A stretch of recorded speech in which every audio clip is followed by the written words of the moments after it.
I know it's fucked up, but I tell you the truth. You know, everything's funny. Everything's funny till it happens to you. 3 months, a mere 3 months after that terrible attack that Chris Rock endured, I was on stage at the Hollywood Bowl, and a lunatic jumped out of the crowd and attacked me. Now, I gotta tell you, if it happens to you, you don't even know what the fuck is happening. It was like slow motion. I just looked over. I don't know this nigga. And I just looked and said, oh my God, I'm being attacked. And this motherfucker was ragged. He jumped at me. He was like, ah! I'm old, but I'm fast. I caught this motherfucker's head with my hand and pulled his hoodie over his eyes. I can still feel his head in my hand. It was spongy. He had been growing dreadlocks. Not the beautiful dreads that Rastafarians grow. These were accidental LA homeless dreads. This shit had leaves and sticks and bottle caps and shit in it. Some kind of grease. I was like, ugh, like this. And then I fell down. And he knocked me all the way on the ground. And I was like, man, this is a bad situation. I'm like, I don't know if I'm gonna die or what's gonna happen. But in that moment of vulnerability, you know what occurred to me that had never occurred to me before in my life? In that moment, it occurred to me that bodyguards should not wear dress shoes to work. Travis! This nigga Travis came out slipping and sliding on some kind of beautiful loafer and fell flat on his back. I said, oh my God. Now both of us are down. I gotta handle this shit myself. So I popped that back, boom. And then the kid that knocked me down, he popped out, boom. And we looked at each other and realized, at the same time, I was bigger than him. And that motherfucker took off running. And I started to chase him, and I said, fuck him. And I picked the microphone up. So I'm gonna finish this show now. That's right.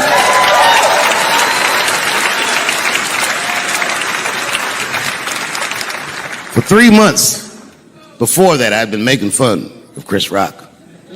And people would ask me all the time. They'd say, Dave, what would you do if you were Chris Rock and Will Smith slapped you in the face? And to this day, the answer is the same. Well, I don't know what I would have done. I've never been in a situation that extreme. But I do know now what Will Smith would not have done. And that is enjoy the rest of his evening. Man, listen. We gave that kid a good while. We was whooping his ass. Not we, I mean, I was on stage trying to think of a joke to tell, but they was beating this nigga up right behind me. Everybody could see it.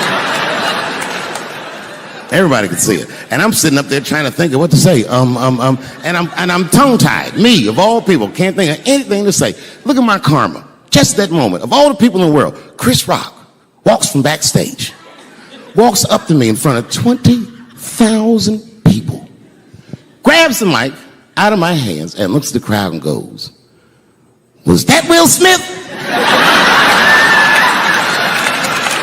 Man, motherfuckers fell out of their chairs laughing. I was standing there looking stupid. I was fucking furious because I'm thinking in my mind, nigga, this is my attack. You got attacked 3 months ago. Now you have jokes. So I snatched the mic back from Chris and tried to get one off, but my shit did not go good at all. I didn't know what to say. I was just like, it was a trans man. And the crowd was like, boo. It's LA, we like trans people, boo. I know, I felt so bad. I felt so bad. But I know why I did it. You'd have to be there to understand, but man, when that guy tackled me, it was like it's like a movie or something. You gotta picture this. Picture a famous person you like. Every famous person you could imagine was at that show. It was like the biggest night that Hollywood had ever seen. And when that guy tackled me, he cleared the bleachers. I had to watch the tape afterwards to know this happened, but as soon as he tackled me, Jamie Foxx was the first motherfucker that jumped out of the crowd. He was wearing a white cowboy hat like he knew this shit was gonna happen to him. Never seen this nigga in a cowboy hat before. And Jamie started chasing that motherfucker around like any given Sunday. And that kid was fast as shit, was juking and shaking, and he broke Jamie's ankles, and he just kept running. And then Jon Stewart from The Daily Show ran from backstage and jumped at this motherfucker like Super Jew. He was like, ah! And the kid seen Jon coming, so he jumped back, and Jon went flying that way. And this kid was fast. And then he turned around. He sees the emergency exit. He starts running for the emergency exit. Just before he got to the door, motherfucking Puff Daddy from Bad Boy Records jumped in front of the door. That nigga was like,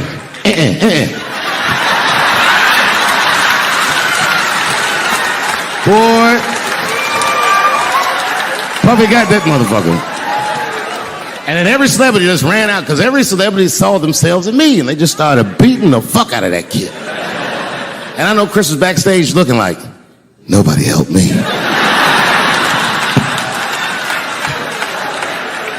Everybody hates Chris.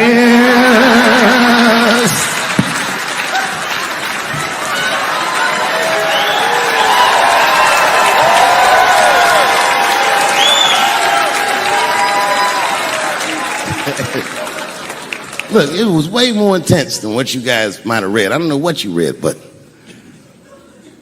the kid, while we was beating on him, reached in his waistband, pulled out a .22 caliber pistol. That shit was mayhem. Everybody started screaming, oh my God, he's got a gun, he's got a gun. And then I got scared. I was in the back, but I was scared because I knew that everybody that was with me was armed.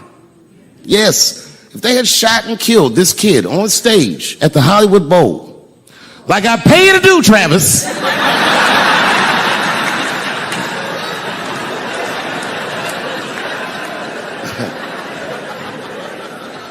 But Travis G'd up. Travis wrestled the gun out of the kid's hand, and then he took it like this and tried to chamber the round, and he couldn't.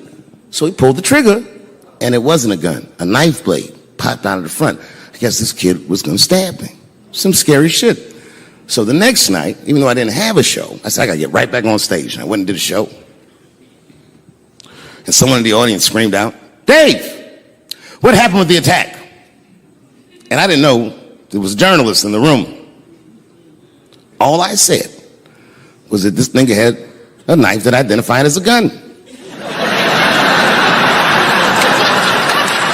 I got 6 more weeks of bad press for that joke. I didn't even do nothing to this nigga. That's not right. That was not right.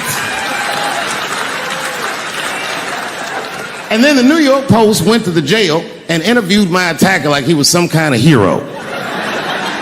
And I read that interview. It turns out the entire attack was my fault. Yes, I triggered him. I didn't mean to. I had done jokes about the homeless. It turns out this young man was homeless. And I mean, there's no way I could have known this. But I will say, for a homeless guy, this nigga had incredible seats.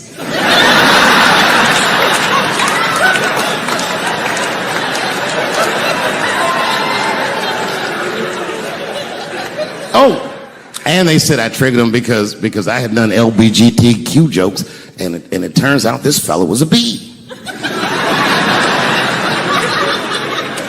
That was the headline in the article. It said, Dave Chappelle's alleged attacker is bisexual. I said, alleged attacker? This motherfucker definitely attacked me. I'll show you the tape. He's allegedly bisexual. I'm gonna need to see him suck somebody's dick before I believe the rest of this article.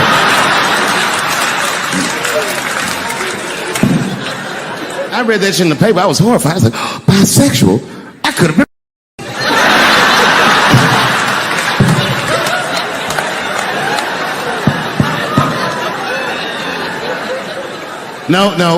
No, you know what though?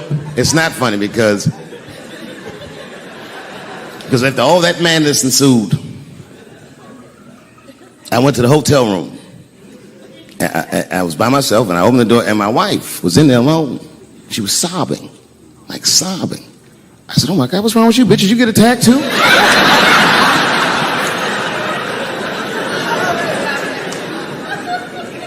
And she's crying. She said, oh my God, David. She said, if you had died tonight, Me and the kids would have nothing.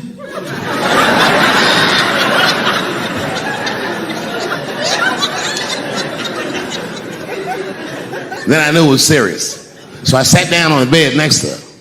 And I reached in my pocket, I pulled some keys out that she had never seen before. She said, what are those keys? And I gently placed them in her hands. I said, sweetheart, those are the keys to my safe deposit box. God forbid anything ever happen to me. But if it does, don't even worry about it. You and the kids have everything you need in that box. I've already taken care of it. And she was looking at them keys. And I could see her mind realize what we were actually talking about. And then she just started crying harder. And to be honest with you, that made me cry a little bit too. And we hugged each other real tight.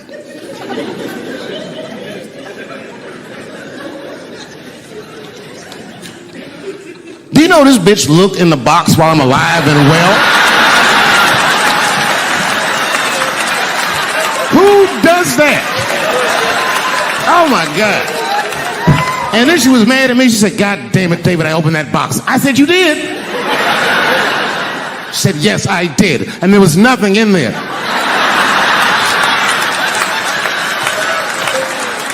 I said, nothing? Oh. She said, nothing except your stupid joke book. I said, whoosh. I said, well, sweetie, look. If you tell those jokes exactly how they're written, you and the kids should be fine. They're really good jokes.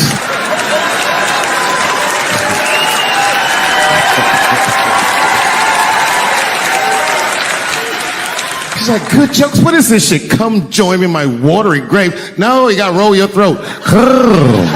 Join me in my watery grave.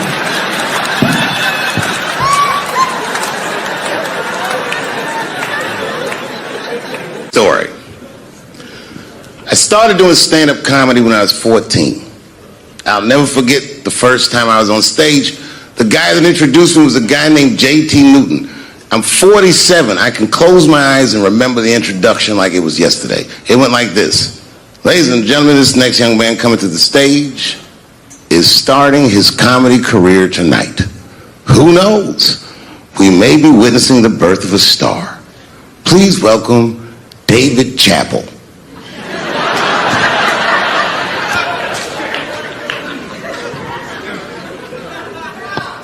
From the first time that I ever held a microphone, I was sure this was it.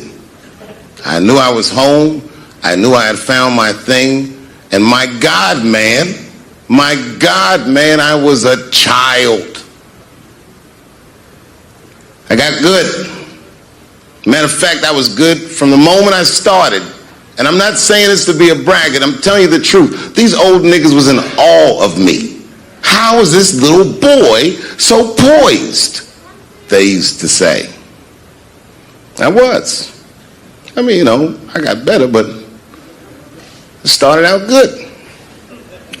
About a year into it, when I was 15 years old, I had written a joke during the AIDS epidemic about having a Goodyear condom. Something, I don't even remember the joke. Something about an industrial strength condom by Goodyear. I just remember all the comedians really liked that joke. And there was an older comedian. And he came to me one night after the show, after he saw the joke, and he said, listen, I got an audition at another comedy club, and I was wondering, do you mind if I do that joke? I just want to borrow it. Now, I'm a kid. I don't know any better. I'm like, borrow it? Well, I guess, sure, if it'll help your career. I let him do the joke. And then weeks later, I was waiting to go on in a comedy club, and he went on before me, and he did the joke. And after the show, I pulled him aside and I said, hey, man, I don't mind you borrowing my jokes, but you got to give them back. He said, oh, I forgot to ask you. He goes, let me buy that joke from you for $50. And I said, man, I'd do it, but I'm just starting out. I need all the material I can get. The idea being that the more material I can accumulate, the faster I'll be able to make money for my work. I said, I can't do it. I want my joke back. I'll never forget this.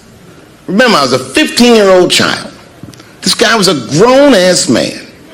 He stood up over me so I could see how big he was. And he said to me, really?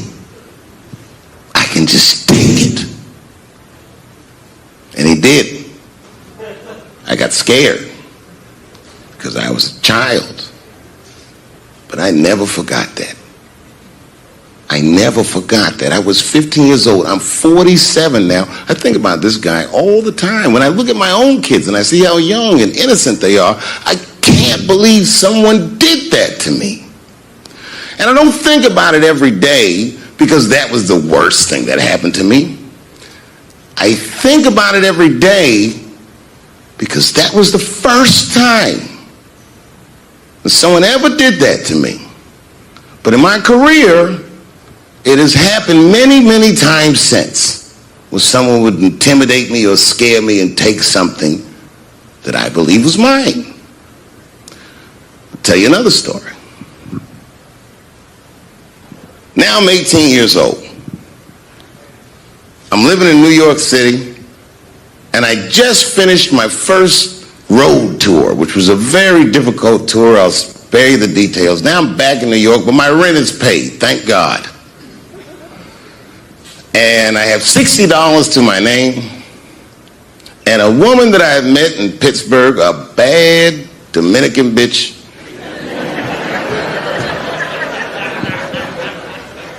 was coming to New York. She was going to spend the weekend with me. I couldn't wait for her to get there. She was coming that evening. But remember, I only had $60 for a whole weekend to entertain a bad bitch. Now I'm walking through Greenwich Village,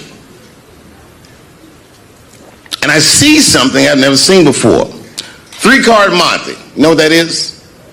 Yeah, the guy had the whole thing. The table was set up, and he had the 3 cards, and the crowd was hooting and hollering, and he was like, find the red card, find the red card, and people were playing. Sometimes they win, sometimes they lose, but it was really exciting, and I'm standing there watching it, and I noticed while I'm watching them play this game that the red card, the one you're trying to find, had just a little bend on the corner. And I'm watching it, and I'm like, yo, this guy doesn't seem to know that red card is bent. I'm going to beat this motherfucker. And I walked up to the table, and I said, let me play a hand. And I put my last $60 on that table, and he starts to shuffle and find the red card, find the red card. And I kept watching that bent card go around the table, make sure I kept my eyes on that bent card. And when he stopped shuffling, and he said, find the red card, I pointed to it with confidence. Here it is right here. And he flipped it over, and it was black. And he took my money. I couldn't fucking believe that. How did this nigga do that? Was that magic or sorcery? I was confused. So you know what I did? I sat there, and I watched him for a real long time play the game. And I realized that all those people who was doing all that hooting and hollering and betting, my God, they were his friends. They were in on the whole thing. I felt so wronged. I felt so stupid. And then the next sucker came up to the table and was about to put his money down. And I said, fuck that, man. Don't put your money there. All these niggas is in on it. It's a trick. And when I said that, the guy that was dealing, and this motherfucker was huge, snatched me up by my collar. Feel how strong he was when he grabbed me. I was a skinny little guy. And he was gonna maul me. And the only reason he didn't, I'm sure, is because he saw the fear in my face. And that fear, he looked at me. I saw his eyes go from hard to soft. He softened. Then he looked at me like the way a father would look at a child. And he said to me, young man, don't ever come between a man and his meal. I never forgot that either. Most niggas would have to run the streets for years to learn a lesson that profound, it took me 2 seconds. Never get between somebody and their paper. Taking a man's livelihood away from him is akin to killing him. Do you know why Prince, the famous rock star that was a friend of mine, do you know why he called himself the artist when he came back? He calls himself the artist because that's what they call us in our contracts. Oh, these contracts are crazy. You should hear the terminology they say in these contracts. To use your name and likeness in perpetuity throughout the universe. Who the fuck could possibly know what that means? Nobody does. It's so complicated, in fact, that when you're a kid like me, you have to hire somebody to tell you what that means. And you sit down at a table and you do the contract game. And that's how I got with Comedy Central. I signed the contract.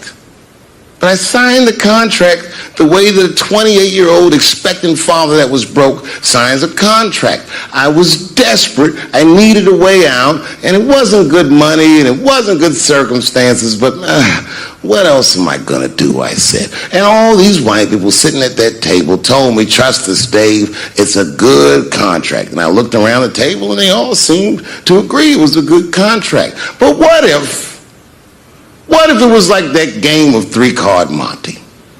What if they were all friends and I didn't know it? And the bag of money was Iceberg's money in the first place.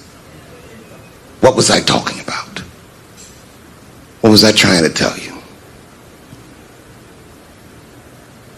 Last week, 2 weeks ago, whenever it was, I call Lauren Michaels and I tell him, okay, I'll do it. I'll do Saturday Night Live on election night. And the day I made that phone call, the day I committed to it, it gets announced that Netflix is streaming Chappelle's show. Not just Netflix, HBO Max is streaming it too. I'll tell you another story about HBO. No, hear me out. Did you know, before Chappelle's show was at Comedy Central, I pitched that show to HBO. I told them what I wanted to do. Now, these are executives. All they have to do is say, yeah, we'll take it, or no, thank you, we won't. But they didn't say either of those things. They went too far. They said, literally, what do we need you for?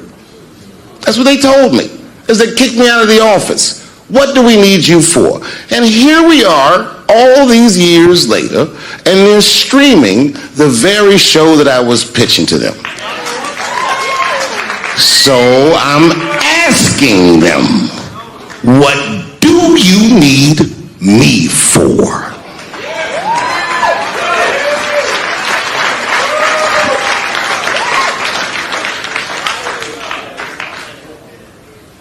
People think I made a lot of money for Chappelle's show. When I left that show, I never got paid. They didn't have to pay me because I signed the contract. But is that right? I found out that these people were streaming my work and they never had to ask me or they never had to tell me.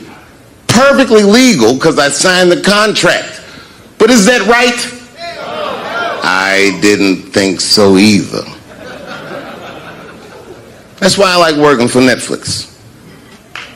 I like working for Netflix because when all those bad things happened to me, that company didn't even exist.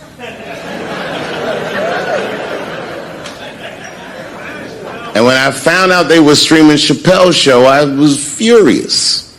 How could they not know? So you know what I did? I called them and I told them that this makes me feel bad. And do you want to know what they did? They agreed that they would take it off their platform just so I could feel better. That's why I fuck with Netflix. Because they paid me my money. They do what they say they're going to do, and they went above and beyond what you could expect from a businessman. They did something just because they thought that I might think that they were wrong. And I do. I think if you are fucking streaming that show, you're fencing stolen goods. They stole that from me. They just took it.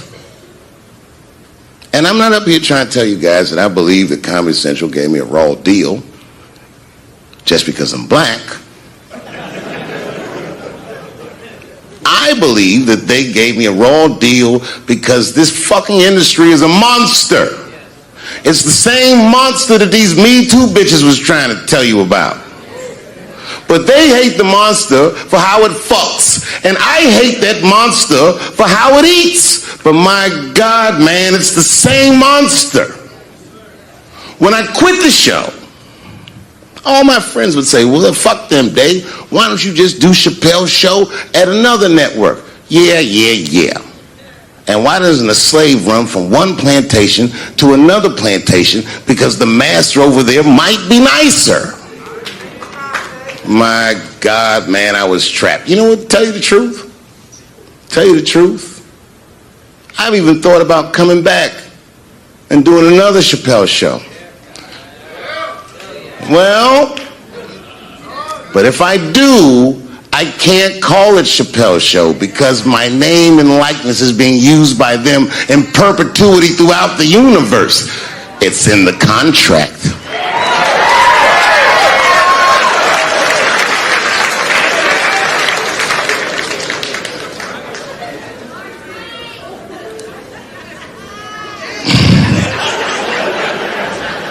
You're not supposed to do this in my business. I'm up here doing something that nobody else in this business has the balls to do. I'm telling you something that you need to know. I'm trying to explain to you what you're seeing. You don't understand what you're seeing. I am publicly flogging a network. And I know that this network niggas, they watching me and they saying, why are you doing this so publicly?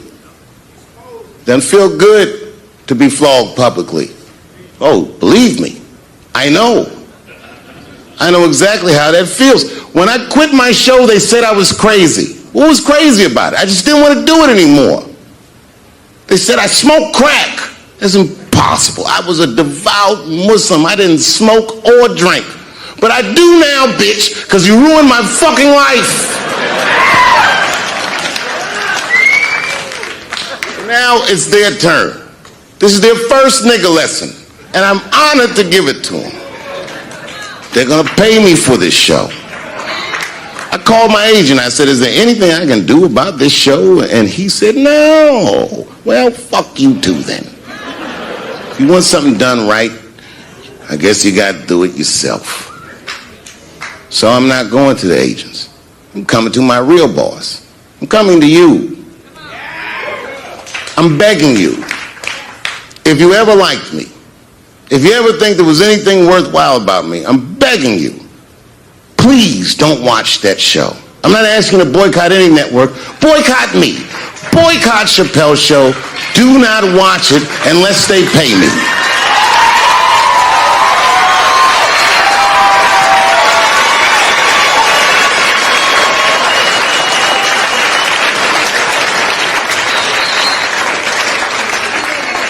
If you're a shareholder at Viacom, then I'm talking to you.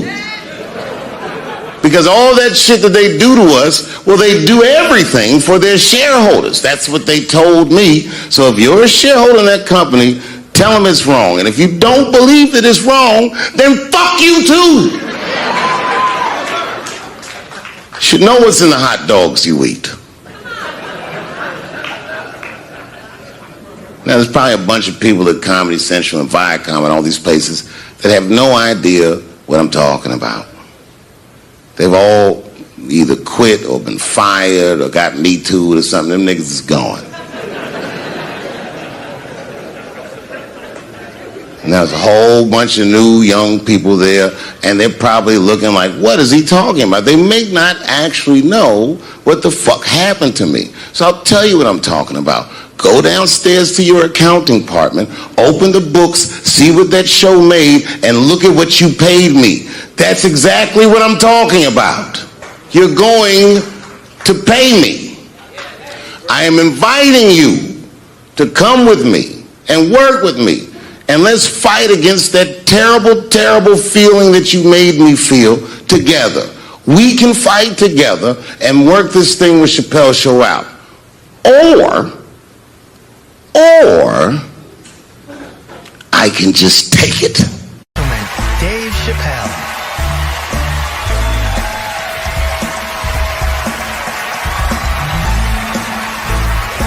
Thank you.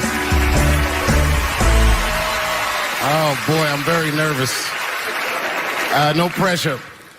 During the Civil Rights Movement, I can't read what's on the teleprompter. Some about black America and white America. There's black Americans and there's white Americans. We're all one America. So if you don't mind, this is not live, is it?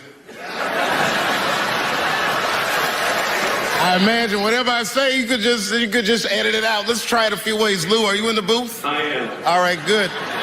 You know what, Lou? Let's just play around with it and see if we can get it right and get this clip package on, and then let me go home. All right? You got it. All right. Ready? All right. Count me in. 5, 4, 3, 2, 1. Wu-Tang. I'm just with you, Lou. Let's do it again. We're gonna do it again. We'll get it right. Here we go, Dave. 5, 4, 3, 2. You know, when I was a comedian starting out in Washington, D.C., right here in this city, 1988, I'll never forget this. It was a comedy club owner that banned profanity from his comedy club. He said it offended his audience, and this was a cause of major concern for all the comedians in the circuit. And we all called a meeting, and we had the owners come, and it was the club owners, and it was the comedians. It was the classic labor dispute. The club owners laid out their case. There cannot be profanity in these clubs because that offends people. And there's a comedian who's still a good friend of mine to this day. He lives right here in Washington, D.C. He stood up and he said, he's black, I should tell you because it's important to the story. He says, I use profanity because I live a profane lifestyle. He says, I don't have an insect infestation in my house. I have roaches.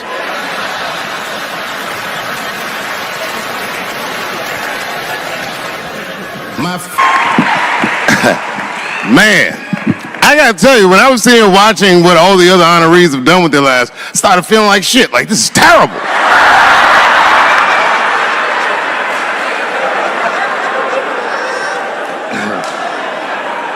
And then Bobo brought me up and started out good with that Ali picture, and then it just...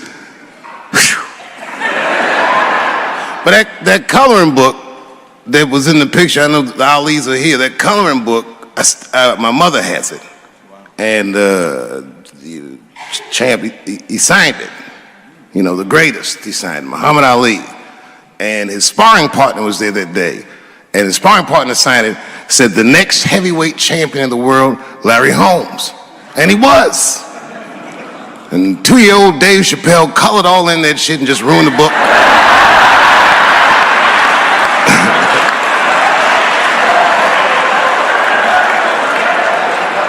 But I remember part of the book that I remember real vividly because I asked my mother about it when I was a kid. There's a part where there's a picture of Ali throwing his Olympic gold medal into the Ohio River. That's why it's so weird for me being here. You know, both my parents were very brilliant. My dad went to Brown in 1955. That's right. He told me at the time he was one of 3 black students. He said one of the guys got accused of a rape that he probably didn't commit. And the other guy killed himself, and Dad said, and I left. And see, that's what makes us Chappelle's great. We know when to quit.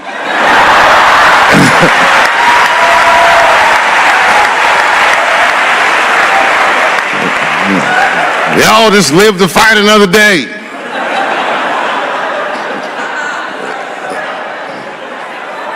I I gotta say, I'm very honored to be here, and I'm very honored to be here with the other honorees. Really, I'm like very humbled by you all, the work that you do, and you all make me want to be better. All of you.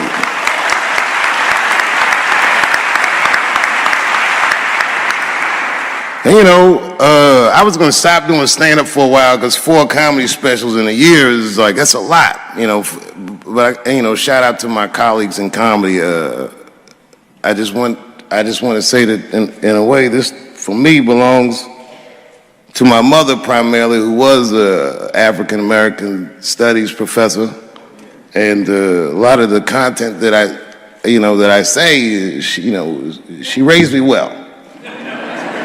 I'm not an uninformed person. But also, you know, my colleagues in comedy, like comedians have been getting beat up pretty bad recently, and we're somehow nowadays expected to speak with the precision of attorneys or politicians. We are not. I always think of James Baldwin. You know, James Baldwin was one of my favorite writers because he managed to tell white people what they feel like to be around.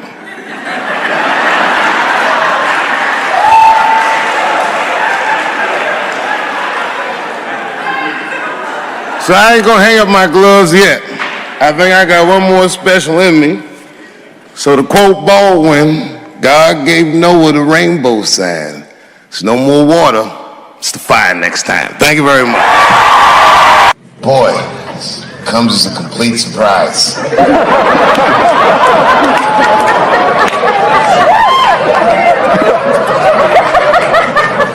I mean, I read all the reviews, and they said so many terrible things. They were embarrassed for me. I had lost my way. It wasn't even worth watching. I hope all you critics learn from this. This is a teachable moment. Shut the fuck up forever.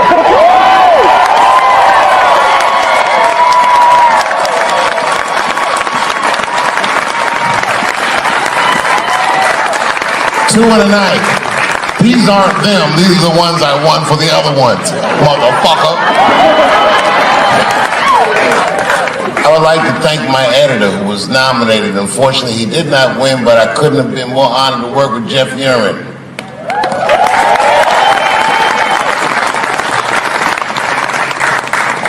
Stan Lathan has been directing television since 1968. Any show that I watched when I was growing up, he directed it. From Sesame Street to Sanford and Son to Good Times to Everything Black. And finally, you motherfuckers finally gave him an Emmy tonight. He deserves so much more, but I'm glad you came around.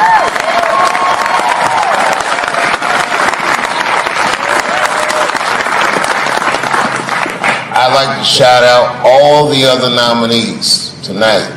Tiffany Haddish and Patton Oswalt, and Kenneth Gatsby, and Brother Mulaney. You guys are an inspiration to me, and I'm honored to be nominated with you. I'm sorry that you didn't win tonight, but who gives a fuck anyway? It's a special night because comedy gets to be itself. It's all we've ever wanted. I hope the war is over. We good? And as always, I love to thank my wife, Elaine.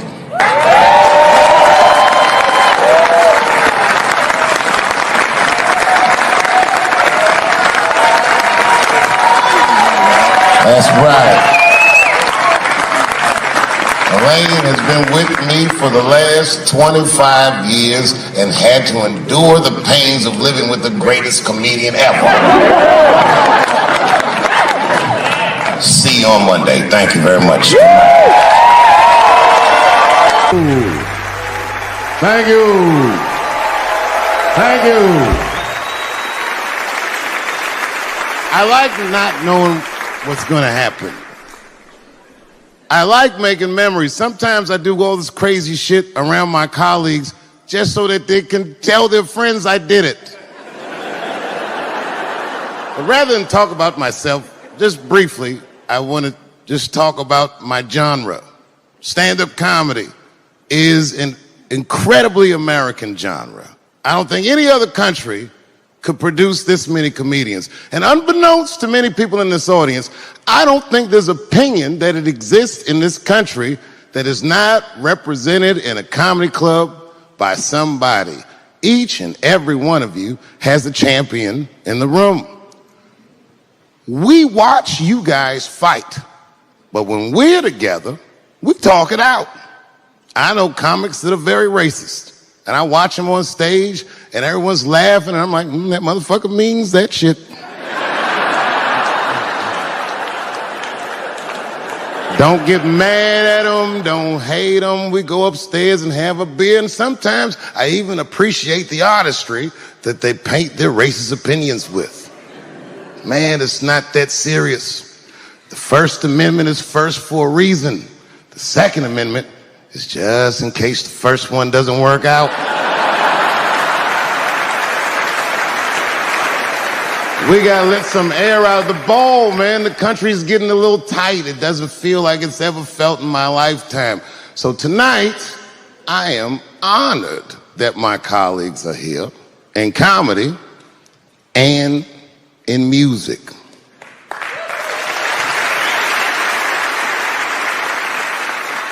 And I want everyone in America right now to look at me. Look at me smoking indoors. I didn't ask anybody, I just did it. What are they gonna do? Kick me out before I get the prize? No, nigga, this is called leverage.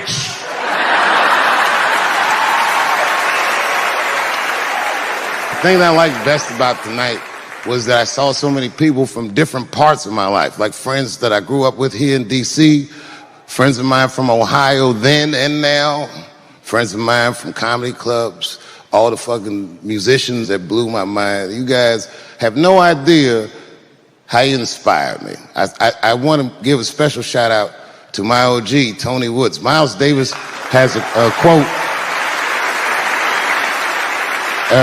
It's one of my favorite. Miles Davis said so much cool shit, but one of the things he said I always loved, he said, it took me years to learn how to play like myself. You know, he would watch other musicians and he would try to play like Dizzy or Bird or all the guys who were great. Tony Woods was my Dizzy and Bird. If I was a Miles, I was trying to play like you. You were the first person I ever saw do it absolutely right. You were fearless and you told the truth. There's something so true about this genre, when done correctly, that I will fight anybody that gets a true practitioner of this art form's way, because I know you're wrong. This is the truth. And you are obstructing it. I'm not talking about the content, I'm talking about the art form. Do you understand? Do we have an agreement? And what I really wanted to say tonight, and I'm glad I get the platform to do it, I'm gay. I am gay, and I can't wait to see what this does for my career, being gay like this. So many special shout outs. One of the main architects of the comeback of the century, my brother and my mentor, the mighty Stan Lathan. I never dreamed that I would be able to work with someone as great as you. These last 5 specials, straight fire. I wouldn't want to do another special with anybody else but you. So eat your motherfucking vegetables and live as long as you can, because we doing a few more of these bitches. Neil Brennan, your speech made me cry, because it reminded me of all those hard days of work and all that money I never got for it. The other real special shout out I gotta make, because none of this would have been possible on any level without this person, is my mother. Mom. My mother. Mom. You have no idea what I put this woman through. If you had just given birth to me, that would have been more than enough. But the fact that you raised me and raised me well, we had a real oral tradition in our house. I knew the word griot when I was a little boy. A griot was a person in Africa who's charged with keeping the stories of the village everyone would tell a griot the stories and they would remember them all so that they could tell future generations. And when they got old, they'd tell them to someone else. And they say in Africa, when a griot dies, it's like a library was burnt down. And my mother used to tell me, before I ever thought about doing comedy, she said, you should be a griot. And she'd fill me with every story of black life. You know, she's educated in African American studies, and she would let me understand the context that I was being raised in. That I'm being raised in a hostile environment that I have to tame. By the time I was 14 years old, I was in nightclubs, mastering an adult world. It was terrifying. The crack epidemic was going on, and my mother would hear gunshots outside and be scared to death. Maybe it's my son. But early in my career, if you remember, Mom, you used to sit in the club with me. She'd do a full day of work. You'd be back there falling asleep, just waiting for me to go on. She would watch my show every night. Do you know how long that car ride is home?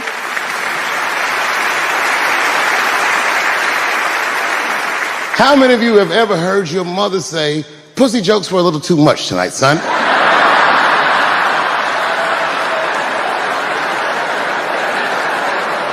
I was a soft kid. I was sensitive, I'd cry easy, and I would be scared to fist fight.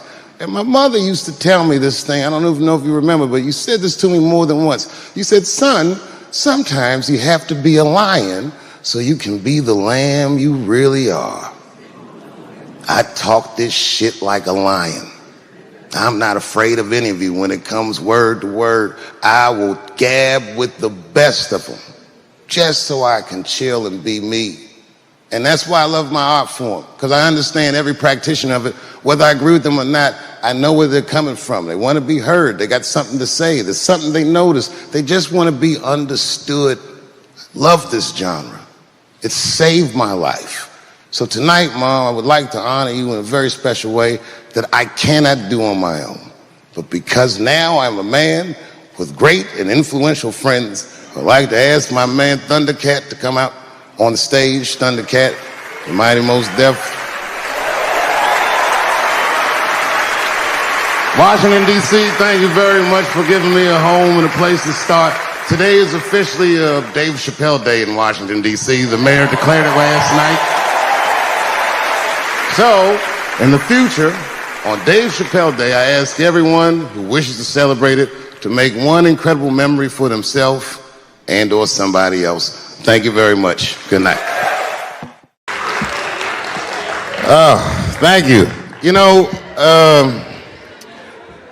I speak for a living, and I'm a little nervous today. I wanted to say thank you, Mr. President, and thank you, Bishop Green, and thank everyone at Allen University for hosting me today, because it feels special, right? When I think of this great grandfather that I've heard about in my life, but never actually touched his legacy. So it's like the product of his loins coming to meet the product of his work. And it's an important day for me personally. And I know a lot of you guys are students, and I just want to tell you I'm the first person in my family to not go to college. And as the president has told you, I've done outstanding in spite of that.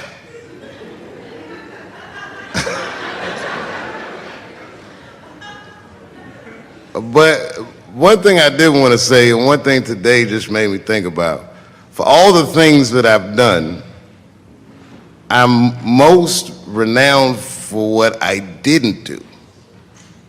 I've made decisions in my career that a lot of people have called insane. 2004, had a $50 million deal on the table, and in a crisis of conscience, flipped the table over and walked away. Went to South Africa. Everyone said I was running away from the money. That is not true. In fact, I still want that money.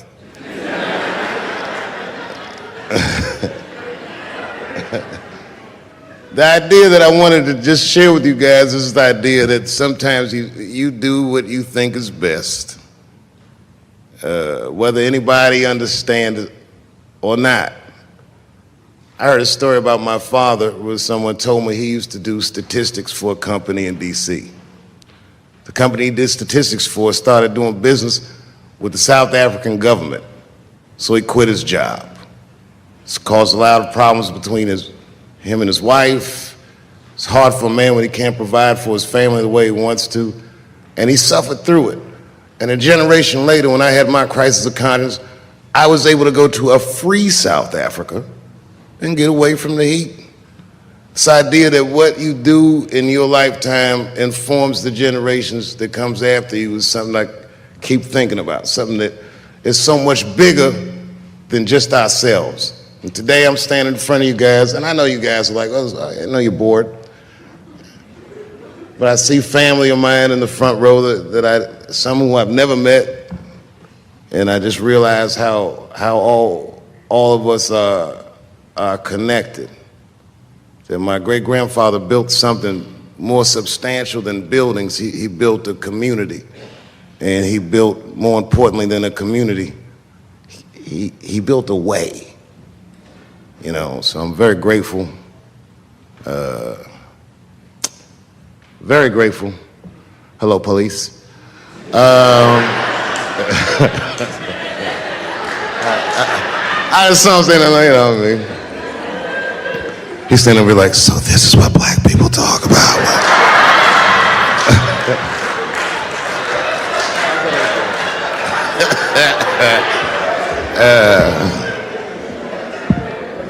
I just want you guys to remember, you know, that right now there's this thing where ethics aren't what they used to be. This idea that people are trying to replace the ideas of good and bad with better or worse. And that is incorrect. You gotta keep your ethics intact because good and bad is a compass that helps you find the way. And a person that only does what's better or worse is the easiest type of person to control. They are a mouse in a maze that just finds the cheese.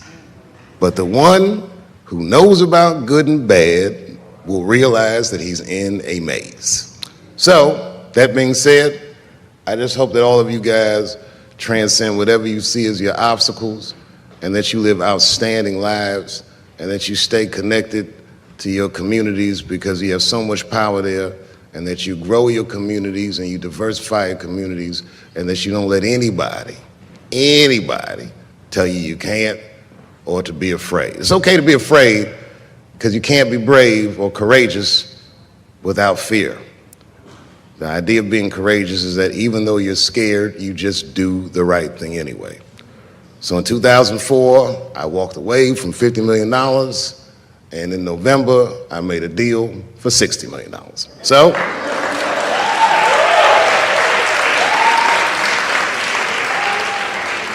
although I am not the most famous comedian of my time, I would like to know what their great-grandfathers did. I'm very proud today. Thank you very much.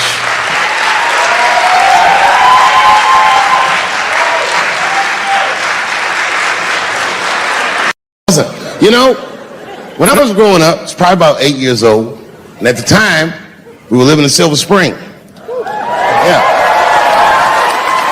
Yes. Common misconception about me in D.C. A lot of people think I'm from the hood. That's not true. But I never bothered to correct anybody because I wanted the streets to embrace me. As a matter of fact, I kept it up as a ruse. Like sometimes I'll hang out with rappers like Nas and them, and these motherfuckers will start talking about the projects. Yo, it was wild in the PJs, yo. And I'll be like, word, nigga, word. But I don't know. I have no idea. My parents did just well enough so that I could grow up poor around white people.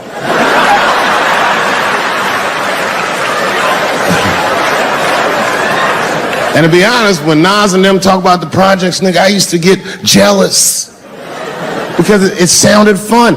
Everybody in the projects was poor, and that's fair. But if you were poor in Silver Spring, nigga, it felt like it was only happening to you. I know the pain of that first sleepover at a white friend's house. And you come back home on Sunday and just look at your parents like, y'all need to step your game up. Everything at Timmy's house works. Remember the first time you saw that? In the cold winter, and to be at a white friend's house and see the motherfuckers in their living room without their coats on?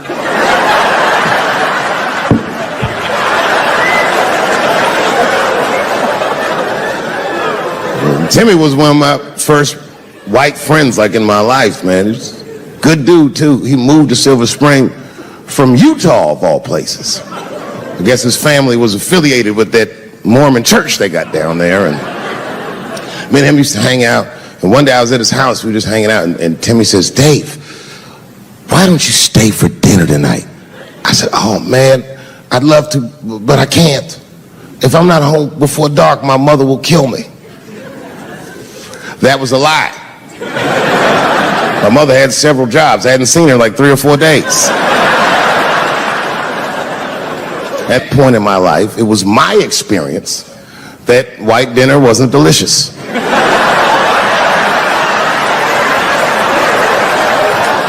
I'd rather go home and fry some bologna or some shit like that.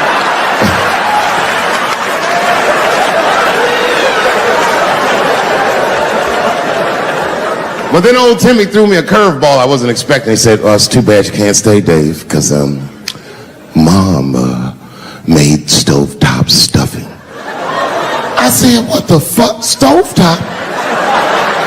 Well, hold on, nigga. Let me make some phone calls real quick. I had seen that commercial so many times. I had dreamt of getting my hands on some of that stovetop stuffing. And finally, I met a motherfucker that actually had a box of stovetop in the house. I couldn't miss this opportunity, so I pretended to call my mother. And then I came back and I said, Timmy, you're not going to believe this great news. Mom said I can stay. And he said, fantastic. He said, why don't you come with me and we'll help set the table and then we can say the blessing. I had no interest in setting this motherfucker's table or saying these crazy-ass Mormon prayers. I just wanted that goddamn stuffing. My hands first. My plan was simple. Wash my hands slowly, and by the time I'm done, the table will be set, the blessing will be said, and all that there will be left to do is eat. Went to the bathroom. I washed my hands very slowly. I must have been in there for about 10 minutes. And suddenly, one of his mothers came to the door.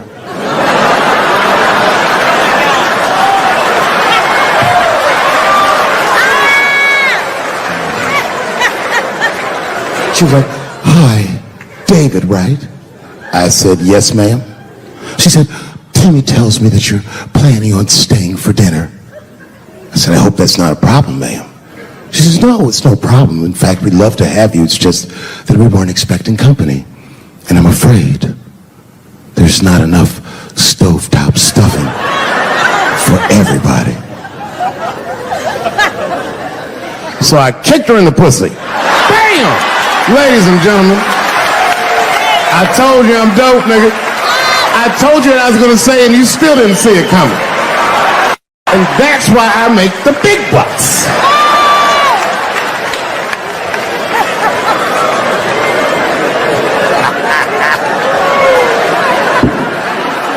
Oh my God.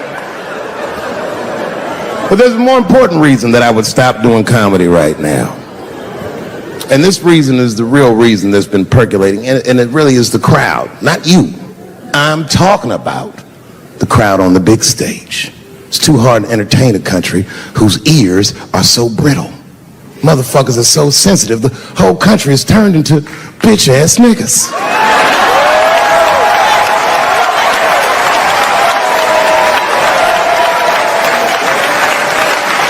Everything you say upsets somebody.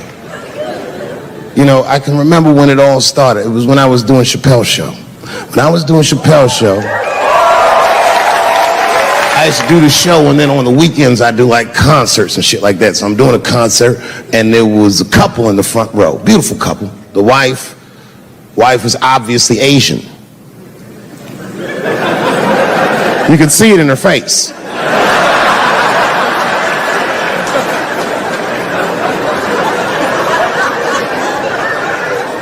The husband, this motherfucker was mysterious, to say the least.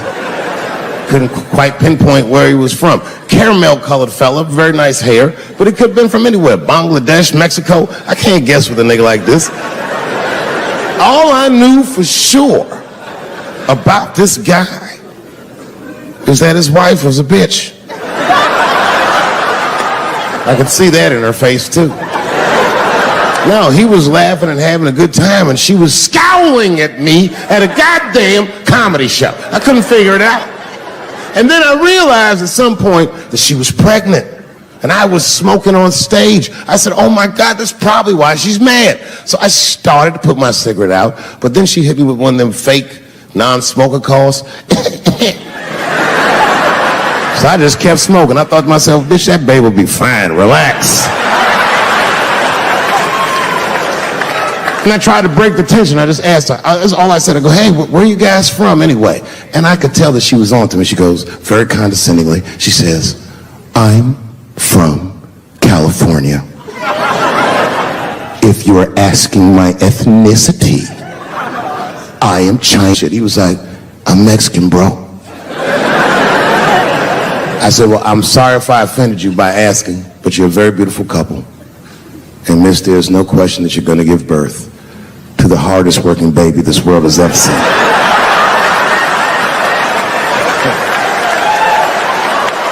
That's not a bad joke. She got very upset. She got up to leave immediately, but she didn't just leave. She had to take one last dig at me on the way out.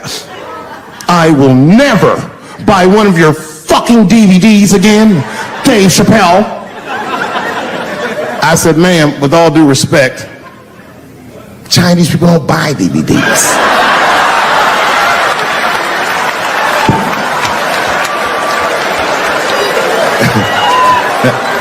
And the crowd went crazy. We were all laughing, having a good time. I didn't even think anything of it.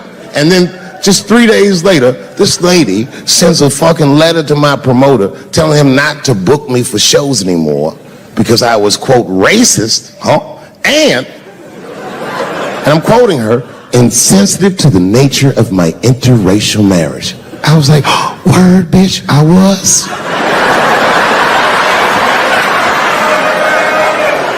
If she would know that I myself am in an interracial marriage.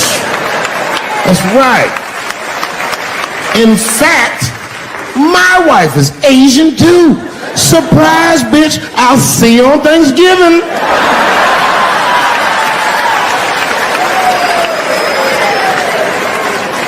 But my wife's not Chinese. She's Filipino. That's right. And our kids are Puerto Rican somehow, so there you go. But I don't give a fuck about interracial marriage. In fact, you know what? My mother is half white. A lot of people don't know that. Well, all right, you were a little too excited, but okay. A lot of people don't believe me when I say that, but it's true. You can't tell looking at me, but if I grew my hair out, you would think you was at a fucking Cat Williams concert. My shit is beautiful. Hello, xin chào tất cả mọi người. Chào mọi người đã quay trở lại với buổi review sản phẩm của em Lan ngày hôm nay. Chúc mọi người một ngày mới tốt lành, một ngày mới vui vẻ, một ngày mới tràn đầy niềm vui và tiếng cười. Hello mọi người nhé. Mọi người ơi, hôm nay em Lan sẽ mang đến cho mọi người một cái thuốc, gọi là thuốc này là cái này thì chủ yếu là chúng ta sẽ bị những về thoái hóa đốt sống cổ, điều trị thoái hóa đốt sống nhé. Ví dụ đốt sống là gì? Là cái đốt sống dọc cái chiều lưng của chúng ta, thì ở một độ tuổi nào đó thì chúng ta rất dễ bị thoái hóa. Thế nên là hôm nay em sẽ review cho mọi người cái thuốc White Sun là thuốc điều trị thoái hóa đốt sống cổ này, thoái hóa của mình nhé. Đây. Thì cái này thì ở những cái bạn mà độ tuổi ví dụ như là ngoài 40, 50 ý, thì hay bị thoái hóa, hay là các ông bà 70 rồi, già rồi, có tuổi rồi thì sẽ sử dụng những cái dòng sản phẩm như thế này nhá. Thì thuốc White Sun là gì? Thì thuốc Oisan là gì? Thuốc Oisan có chứa hoạt chất perisol, trong đó thì eperisol sẽ giúp làm giảm cơ vân và giãn mạch, do thuốc có tác động lên hệ thần kinh trung ương và trên cơ mạch, cơ trơn mạch máu và cơ trơn mạch máu. Thế nên thì thuốc có hiệu quả điều trị ổn định. Đấy. Thuốc có hiệu quả điều trị ổn định trong việc cải thiện các triệu chứng có liên quan đến chức tăng trương nhược cơ. Tăng trương nhược cơ do cắt đứt các vòng xoáy bệnh lý của sự co thắt cơ vân. Ngoài ra thì eperisol có tác động chủ yếu lên tủy sống và làm tủy sống, làm giảm cảm giác, làm giảm các phản xạ tủy và gây giãn cơ vân do làm giảm sự nhạy cảm của thoi cơ thông qua hệ thống ly tâm gamma. Thêm vào đó thì thuốc giúp làm tăng tuần hoàn. Đấy. Do đó thì Oisan giúp cắt đứt vòng xoáy bệnh lý bao gồm co cơ, gây rối loạn tuần hoàn máu và sau đó thì gây đau và làm tăng thêm trương nhược cơ. Ngoài ra thì chống chỉ định của thuốc Oisan thì thuốc Oisan cải thiện các triệu chứng trương nhược cơ liên quan đến các bệnh sau như là hội chứng đốt sống cổ, viêm quanh khớp vai, đau cột sống thắt lưng. Ngoài ra thì thuốc còn giúp điều trị tình trạng liệt cứng liên quan đến những bệnh mạch máu não, tình trạng liệt cứng do tủy, thoái hóa đốt sống cổ, hoặc các di chứng sau phẫu thuật bao gồm cả u lão tủy, di chứng sau chấn thương tủy, tổn thương đầu. Đấy. Tình trạng xơ cứng cột bên teo cơ, bại não, thoái hóa tủy, bệnh mạch máu và các bệnh lý não tủy khác. Trường hợp không nên dùng thuốc Oisan là những trường hợp là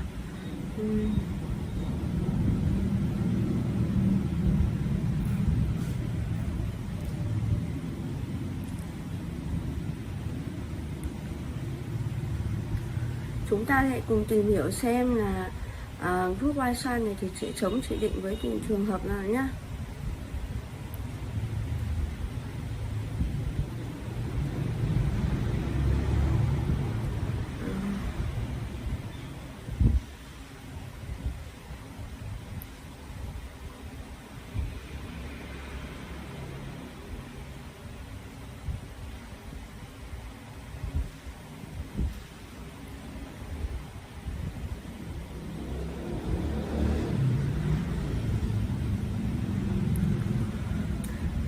Dị ứng với eperisol hoặc dị ứng với bất kỳ thành phần nào có trong công thức của thuốc Oisan. Dị ứng với eperisol hoặc là bất cứ thành phần nào trong thuốc Oisan nhé. Hướng dẫn dùng thuốc Oisan. Hướng dẫn dùng thuốc Oisan thì thứ nhất đó chính là cách dùng. Thuốc Oisan được bào chế theo viên uống. Dùng thuốc với một cốc nước có dung tích vừa đủ. Đấy. Nên dùng thuốc sau mỗi bữa ăn. Đấy, chúng ta phải dùng thuốc sau mỗi bữa ăn nhé. Liều dùng thì thông thường thì thuốc được dùng trên đối tượng là người lớn. Mỗi ngày uống 3 viên 500mg. Nên chia làm 3 lần sau mỗi bữa ăn trong ngày: bữa sáng, bữa trưa và bữa tối. Đấy, chúng ta nên chia thành 3 lần nhé. Tùy vào độ tuổi cũng như mức độ trầm trọng của triệu chứng mà Tùy vào độ tuổi cũng như là mức độ trầm trọng của triệu chứng mà dùng nhiều cụ thể khác nhau. Đấy. Tác dụng phụ của White Sand.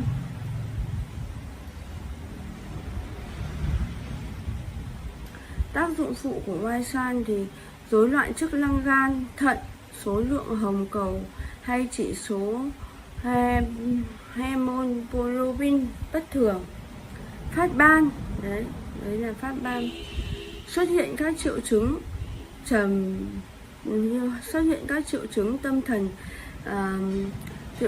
tâm thần kinh như là mất ngủ, đau nhức, cảm giác buồn ngủ và cảm giác co cứng hay tê cứng, run đầu chi. Đấy. Rối loạn tiêu hóa như buồn nôn,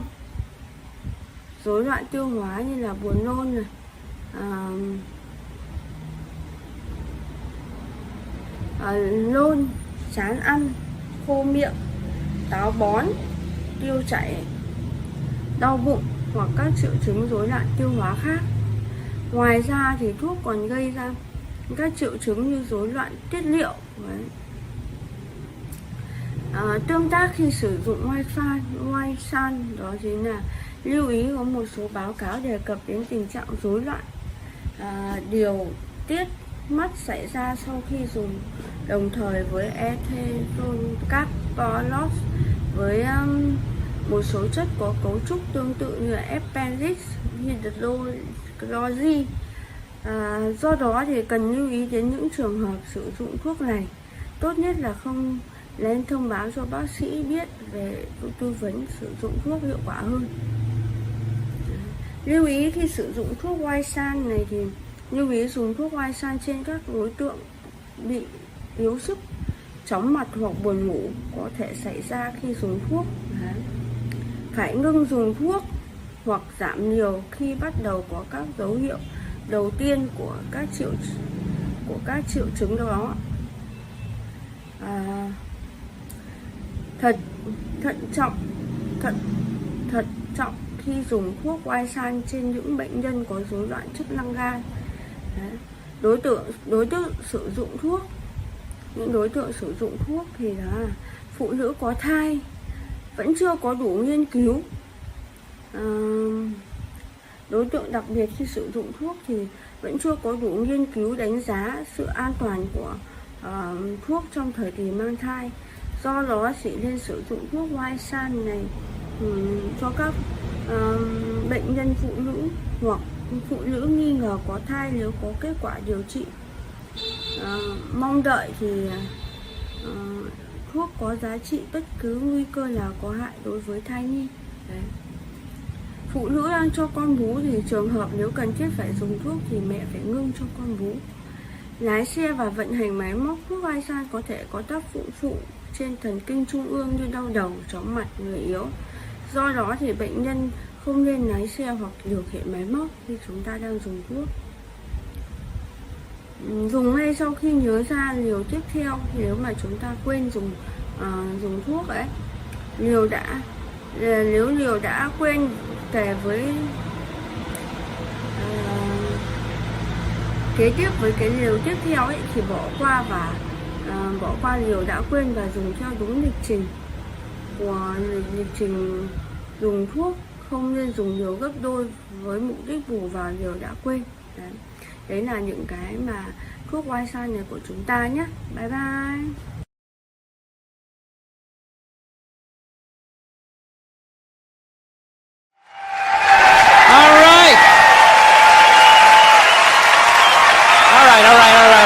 All right, everybody, so, I want to get a gun. I do. I really do. I never had that feeling before till I moved out to Los Angeles. This city just messes with your mind, you know? It's overpopulated, technically doesn't have a water supply, right? The dollar's crashing. Shit keeps you up at night. You're just thinking, what am I going to do when the zombies come? Right? Start reading up on shit, get some powdered food, plant some zucchini, get a windmill, right? And that's all well and good, but if you don't know how to fight, all you're doing is gathering supplies for the toughest guy in the block. Right? Just thinking about that. What am I gonna do? Some dude turns me upside down, starts shaking the gold coins out of my pockets. I gotta get a gun. So I'm on the road, right? I'm in Reno. Great gun town. So I go down to that little gun store, right? Come walking in, there's some redneck there. I'm like, hey man, I want to get a gun. He's like, I hear you. What you looking for? What you want? Mossberg, over under, 357 Magnum, right? Starts rattling off all this gibberish, right? I don't know shit. I'm trying to play it off. I feel like a bitch because I don't know anything about guns. So I was like, what do I do here? Hell, I'm going to go with honesty. I go, look, dude, I don't know anything about guns. They terrify me, but I'm worried about the zombies. All right? Dude's just like, you need a shotgun. You need a shotgun, man. It's got a good spread. It's easy to load, doesn't have a lot of working parts, got a good spread. He kept saying that. It's got a good spread. I'm like, what does that mean? He goes, well, it means you ain't got to be that accurate. It's got a good spread. Further away you are, the more shit you hit. It's got a good spread. In fact, you got a problem over here, you ain't even got to look. You just turn, wow, that's it. You ain't got a problem over here anymore. Anything that was even remotely a problem ain't there anymore. Trust me. And then these people here, they saw what you just did here. You ain't got a problem here either. Feel me? 90 degrees taken care of right there. One shot. These people get smart, flip it over. Wow, that's it. It's got a good spread. So I'm like laughing my ass off. I'm like, dude, look, I just want to shoot the guy. I don't have to do a bunch of drywall work, you know? Reframe my diploma, get my parakeet another friend, you know? I just want to shoot the guy. So I'm like, you know, how about one of these pistols? So he does like that classic, like that redneck trailing off thing, like, you want a pistol? Go ahead, get a pistol. Well, I know, I've just been here 20 years. You know. Get a shiny one, right? So I was like, what's wrong with getting a pistol? He goes, I'll tell you what, buddy. Because life ain't a movie. You feel me? I'm like, no. Can you please stop speaking in these backwards riddles? Can you just say what you're saying? I told you I don't know shit about guns. Come on, do me a solid here. He goes, well, look, you ever watch a movie? Guy go, blah, blah, blah. He kills 3 people. Real life, man, you miss all the fucking time. You miss enough times, man, you're empty. You might as well just be standing there with a big stapler in your hand. Then what you gonna do? I was like, well, fuck it, let's get the shotgun. So he's all ready to box the thing up, and then I'm like, wait a minute. I live with my girl, I can't just show up with a shotgun. Right? That's not some shit you can just come home with. If I found this stool on the side of the road, I can come home with this. Look at it. We can refinish it. We can carve our initials in it. We can have a good time, right? You just show up with a shotgun. Hey, I got it for us, right? One barrel for you, one for me? No. So she kiboshes the whole thing. Till the other night, somebody broke into our car sitting in the driveway. Starts fucking with her head, right? So she starts reading up on guns, you know? She's reading too much because now she wants to get one, but she's just like, well, I heard you got to keep the bullets in the safe, keep the stock in the garage. And then what? I run around the house and assemble it. There's some dudes chasing me with an axe. You know, even thinking this thing through, sweetheart. Just running around. Where's the scope? It's in the living room. He's in the living room. No, we're getting this thing. I want that fucking thing loaded right on the bedroom wall, right there. I'll put that thing up my jam sleeves.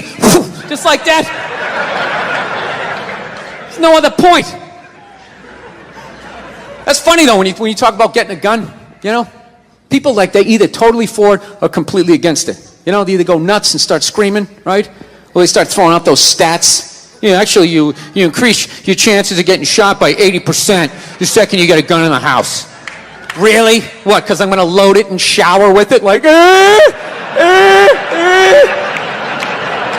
The fuck? I know it's dangerous. You get a pool in your backyard, you immediately increase your odds of drowning in your backyard, right? You couldn't do that before, now you step on a rake, in you go. No, I'm telling you, I don't buy into any of that shit. Stats are so fucking stupid, you know? Not that they're stupid, it's the way people apply them. You already have your mind made up, and then you go to I'mRight.com, and you start memorizing a bunch of shit, and just throw it up at people. This guy tried to get me to go scuba diving. I go, I'm not going, I don't want to get eaten by a shark. He's like, well, actually, 90% of shark attacks actually happen in shallow water. It's like, no shit, that's where the people are. It's called the beach. 90% of people are frolicking along the coastline. It's like there's people swimming to Europe. Let's go to Iceland, you pussies! Right? I don't know.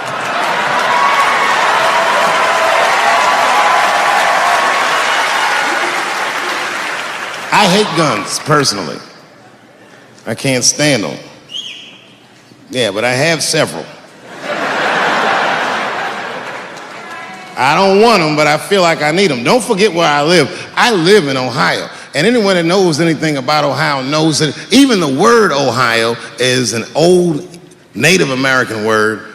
It means, literally, land of poor white people.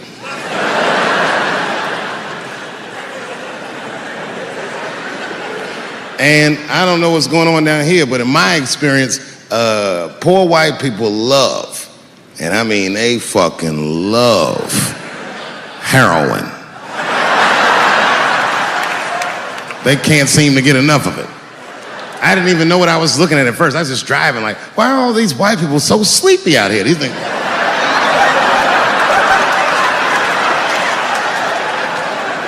It's really bad. As a matter of fact, I was coming out of a nightclub the other night in Dayton, and I had parked my car in the alley, and no one was out there. I didn't have no bodyguards or nothing. I was home. I figured everything was fine. And as soon as I opened my car door, all by myself, suddenly one of these heroin-addicted whites just pops out of a trash can. It scared the shit out of me. I screamed, ah!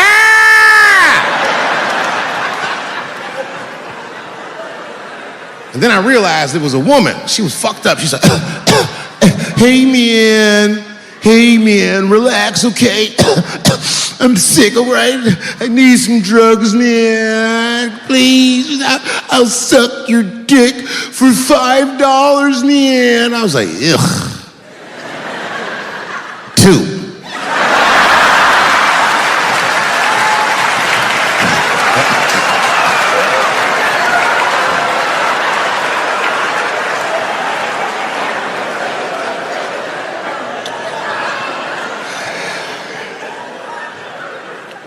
Obviously, I'm joking.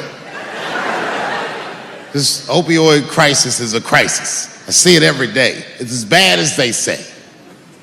It's ruining lives. It's destroying families. Sadly, you know what it reminds me of, seeing it? It reminds me of us. These white folks look exactly like us during the crack epidemic.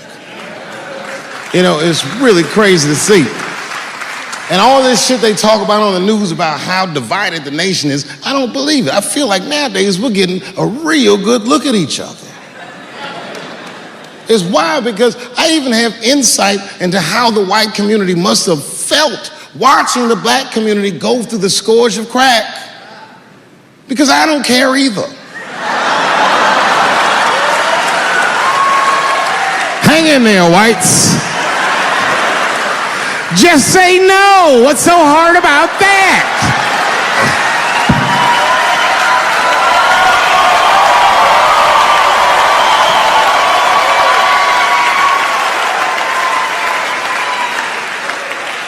Remember when y'all said that to us? But it's okay.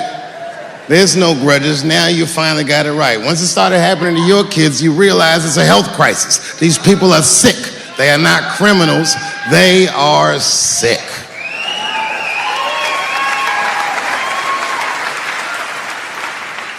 Be that as it may, I'm armed to the teeth. First gun I bought was a 12-gauge shotgun. I didn't want the gun. Remember, though, I'd moved to a farm, and I was sitting there on the porch, and I see a white dude walking across my property, entitled, like he's supposed to be there. He had a rifle over his shoulder, too. Ain't that a bitch? I said, what the fuck is this guy doing on my property? I was mad as shit, but I was unarmed. So I ended up just waving to this motherfucker like a bitch. I was just like,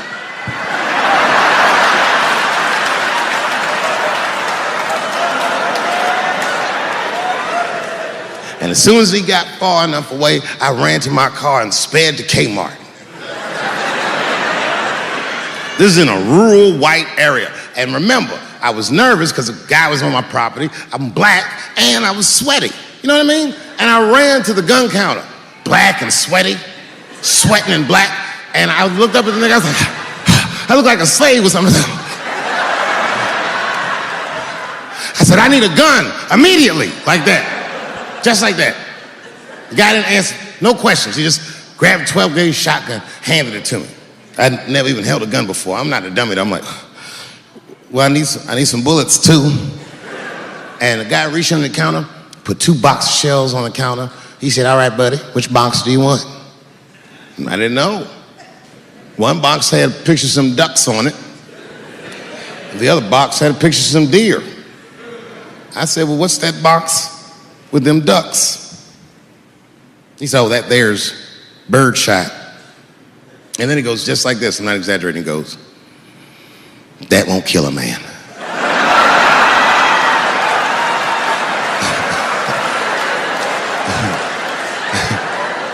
He said, it'll just pepper him up nicely. I said, what the fuck? Pepper? You know what it means to pepper a motherfucker up? It means that when the shell explodes, hot BBs will shoot out of the barrel of the gun, not killing a motherfucker, but penetrating their skin and shallow flesh. Boy, that's gotta hurt. Hot BBs? Ha ha! Remember when Dick Cheney shot a motherfucker in the face and he lived? That was birdshot. I said, well, what's that box with the deer on it? He goes, oh, that there's buckshot. That'll put a hole in the goddamn truck if you wanted to. But I didn't know that if you're defending your home with a shotgun, the formula dictates that you're supposed to buy both boxes. This was not a formula that I was familiar with. It goes like this. The 6 shots in a 12-gauge shotgun, so when you load the gun, you load it like this. First shot, bird shot. Next shot, buckshot. Bird shot, and then after that, gun's Jamaican. Buckshot, buckshot, buckshot.